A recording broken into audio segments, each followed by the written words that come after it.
Hello दोस्तों, क्या हाल चाल। आई होप आप लोग बहुत अच्छे होंगे और आपकी स्टडी भी बहुत अच्छे तरीके से चल रही होगी। तो आज मैं लेके आया हूं कक्षा 10वीं से। अगर आप कक्षा 10वीं में हैं तो साइंस के 36 क्वेश्चन, 36 क्वेश्चन जिनका एग्जाम में आने की 95% गारंटी है, ये 2025 में क्वेश्चन आने वाले हैं। क्योंकि ये क्वेश्चन बार बार रिपीट होते आए हैं, तो लगभग 10 साल का पेपर एनालिसिस करने के बाद मैं कुछ क्वेश्चन को निकाला हूं, जिसमें से 30 से 35 क्वेश्चन हैं। तो अगर आप अच्छा परसेंट अगर लाना चाहते हैं, 90%, 95%, 85%, तो भी आपको याद करना है। लेकिन कुछ स्टूडेंट मेरे भाई बहन ऐसे भी होंगे जो केवल पास होना चाहते हैं, तो पास होने के लिए तो ये रामबाण साबित होगा, क्योंकि ये केवल और केवल 35 क्वेश्चन आप पढ़ के चले जाइए, आप बिल्कुल आराम से पास हो जाएंगे। और जिनको अच्छा परसेंट लाना है तो भी उनको भी करना है। तो देखिए, पहला क्वेश्चन क्या है कि संयोजन और यहां पे ये वियोजन अभिक्रिया पहले ही चैप्टर से मोस्ट इंपॉर्टेंट है। संयोजन और वियोजन अभिक्रिया 2 नंबर में, 2-2 नंबर में भी पूछा जाता है। पहला, फिर दूसरा क्या है, दूसरा क्वेश्चन है उष्मा क्षेपी तथा उष्मा शोषी अभिक्रिया। ये पढ़ के जाना है, उष्मा क्षेपी और उष्मा शोषी अभिक्रिया। कुल मिला के देखिए, पहले चैप्टर में संयोजन, वियोजन, उष्मा क्षेपी, उष्मा शोषी, ठीक है। ये 2 क्वेश्चन में 4 अभिक्रियाएं हैं। मैं गारंटी बोल सकता हूं, 99% गारंटी के साथ कह सकता हूं कि इसमें से एक क्वेश्चन आपको एग्जाम में देखने को जरूर मिलेगा, ठीक है। तीसरा क्वेश्चन क्या है, रासायनिक समीकरण संतुलित करने की विधि। रासायनिक समीकरण, देखिए जो रासायनिक समीकरण होते हैं उनको संतुलन करने की विधि क्या है, या उनको संतुलन कैसे किया जाता है। तो एग्जाम में कई बार पूछा जाता है। एग्जामिनर क्या करेगा, एग्जाम में क्या क्वेश्चन कैसे आएगा कि आपको दे देगा कुछ रासायनिक अभिक्रिया दे देगा और उसको आपको संतुलित करना है। तो लगभग इसका भी चांस है कि एग्जाम में पूछा जाएगा, ठीक है। दूसरा, अम्ल। चौथा क्वेश्चन क्या है, अम्ल तथा क्षार लवण। अच्छा, इनसे देखिए क्वेश्चन जरूर बनेगा एक, या तो बन जाएगा अम्ल तथा क्षार में अंतर, ठीक है, या तो अलग अलग परिभाषा पूछ लेगा। तो इसको भी आपको उदाहरण सहित, अम्ल का उदाहरण क्या है, जैसे इमली हो गया, नींबू हो गया, जो खट्टा लगता है, स्वाद में खट्टा होता है। क्षार कैसा होता है कि जो कड़वा होता है। सिंपल क्वेश्चन है, ये सारे क्वेश्चन एग्जाम में आने की संभावना है। लवण क्या है, लवण की परिभाषा और उदाहरण। फिर 5वां क्वेश्चन क्या है, बेकिंग सोडा बनाने की विधि। मोस्ट इंपॉर्टेंट, ठीक है। और छठा है धावन सोडा बनाने की विधि। इन दोनों में से एक क्वेश्चन तो लग रहा है कि गारंटी के साथ आ जाएगा, ठीक। फिर 7वां क्वेश्चन क्या है, प्लास्टर ऑफ पेरिस। तो प्लास्टर ऑफ पेरिस में आपको प्लास्टर ऑफ पेरिस बनता कैसे है और प्लास्टर ऑफ पेरिस का फॉर्मूला, इसका सूत्र क्या होता है, ये आपको याद करना है, ठीक। ये 1 नंबर में भी पूछ देगा, खाली स्थान पूछ देगा, ऑब्जेक्टिव पूछ देगा, या तो फिर 2 नंबर में भी पूछ देगा। 8वां क्वेश्चन है उदासीनीकरण अभिक्रिया क्या होती है। ये भी मोस्ट इंपॉर्टेंट है। और इसके बाद ये तो भैया मोस्ट इंपॉर्टेंट क्वेश्चन आया, जो कई बार हर साल पूछा जाता है लगभग, धातु और अधातु में अंतर। धातु क्या होता है, जो जिसको पीटने पे टन टन की आवाज आती है, जो चमकीला होता है। और अधातु क्या है, जिसको पीटने पे टन टन की आवाज नहीं आएगी, ठीक है, और चमकीला नहीं होगा, चमकीला नहीं होगा। जैसे अधातु में क्या है, एग्जाम्पल क्या है, लकड़ी हो गया, ठीक है, ये अधातु है। धातु क्या है, सोना, ठीक है, सोना, चांदी, बिल्कुल, स्टील, ये सब क्या है, धातु हैं। ये भी मोस्ट इंपॉर्टेंट है। इसके बाद संतृप्त और असंतृप्त विलयन भी पूछा जाएगा। सजाती श्रेणी मोस्ट इंपॉर्टेंट 11 नंबर पे। आईयूपीएसी नामकरण, भैया आईयूपीएसी नामकरण पूछा जाता है, 2 नंबर 3 नंबर में पूछा जाएगा। 3-4 सूत्र दे देगा और उन सूत्रों का नामकरण पूछेगा। उन सूत्रों का क्या पूछेगा, नामकरण पूछेगा। तो आपको याद करके जाना है। मैं बता रहा हूं कि ये जो 36 क्वेश्चन है ना, इनको आपको मिस करना ही नहीं है। फिर है साबुनीकरण अभिक्रिया और फिर एस्टलीकरण अभिक्रिया, ये भी मोस्ट इंपॉर्टेंट है, ठीक। फिर आता है, ये तो सुपर मोस्ट इंपॉर्टेंट मैं इसको कहूंगा, सुपर मोस्ट इंपॉर्टेंट क्या है 15 नंबर में जो क्वेश्चन है पाचन तंत्र।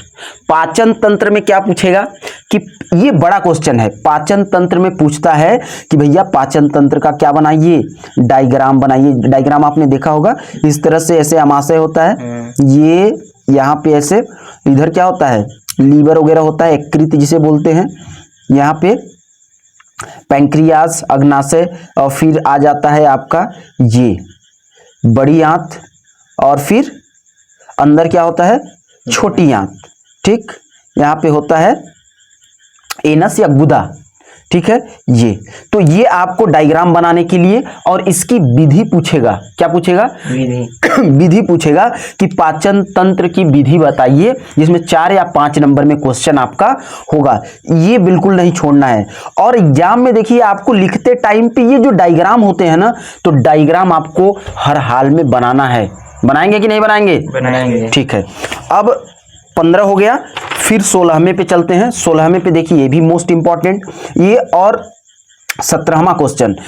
जो पाचन तंत्र है, श्वसन तंत्र है और उत्सर्जन तंत्र है, भैया 99% गारंटी इनकी भी है कि ये 3 भाई, पाचन तंत्र, श्वसन तंत्र और उत्सर्जन तंत्र, ये 4 या 5 नंबर के क्वेश्चन हैं, जहां पे आपको क्या बनाना पड़ेगा?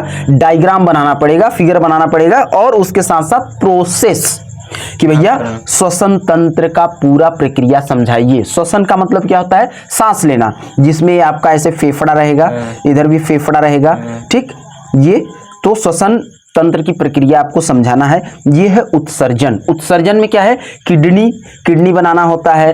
ठीक, मूत्राशय बनाना होता है, यहाँ पे 2 किडनी होती हैं, फिर यहाँ से पाइप आता है, यहाँ पे मूत्राशय होता है, ये ऐसे। ठीक है, तो ये डायग्राम भी बनाने के साथ साथ उत्सर्जन तंत्र की प्रक्रिया को आपको समझाना है। वेरी वेरी मोस्ट इंपॉर्टेंट ये क्वेश्चन है। आप ऐसा मानिए कि 3 भाई में से एक भाई 2025 में आप जब पेपर देने जाएंगे तो गारंटी भैया कि श्वसन, उत्सर्जन और पाचन, ये 3 में एक देखने को मिलेगा। फिर 18वें पे है लैंगिक जनन और अलैंगिक जनन, मोस्ट इंपॉर्टेंट। इसमें मैं नॉर्मल क्वेश्चन नहीं लिया हूं, जो एकदम मोस्ट इंपॉर्टेंट है उन्हीं को लिया हूं। लैंगिक जनन, अलैंगिक जनन क्या होता है? ये 2 में से एक पक्का आएगा। परागण, ठीक है, स्वपरागण में अंतर, ठीक है, ये फूल पत्ती से रिलेटेड है, ये भी मोस्ट इंपॉर्टेंट है। पुष्प की संरचना मोस्ट इंपॉर्टेंट।